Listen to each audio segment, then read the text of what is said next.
My name is Seth Thurman. Today's topic is F12 hacking? F12 is an essential key in a programmer's life. In most browsers, pressing F12 will bring up a debug screen. This is often referred to as inspecting or inspect element. While clicking on this button isn't intended for the front-end user, it is essential that programmers have it. They can detect flaws and possible data leaks and stop them with quick action, as we are able to see the code that makes up the website.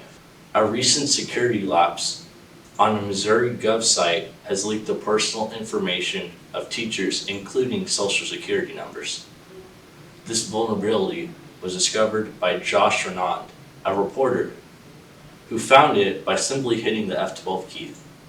He immediately reported the data leak to the website owner and waited before reporting it on his own website. While this should have been the end of the debacle, Missouri Republican Governor Mike Parson described the journalist as a hacker and said the journalist uncovered the flaw in an attempt to embarrass the state. I'm interviewing Candy Griffey for a public opinion on this matter. I'm with Candy Griffey. Kennedy, what do you think about the governor's response to the data leak? The response to the data leak wasn't exactly professional. He came out and said a bunch of words that he didn't even know what they meant. He probably doesn't understand what inspect means. Overall, it was too fast. He should have learned what it meant first. Do you ever use the F12 key? Not really. I just use the computers for my homework and stuff. No real need for it. Do you think they should outlaw inspecting? Probably not, no. It's not that big of a deal. Maybe they should just do their jobs right. That's Kennedy's take. A hacker is someone who gains unauthorized access to information or content. This individual did not have permission to do what they did. They had no authorization to convert or decode, so this was clearly a hack. And let me address any wrongdoing committed by bad actors. State Statute 569.095.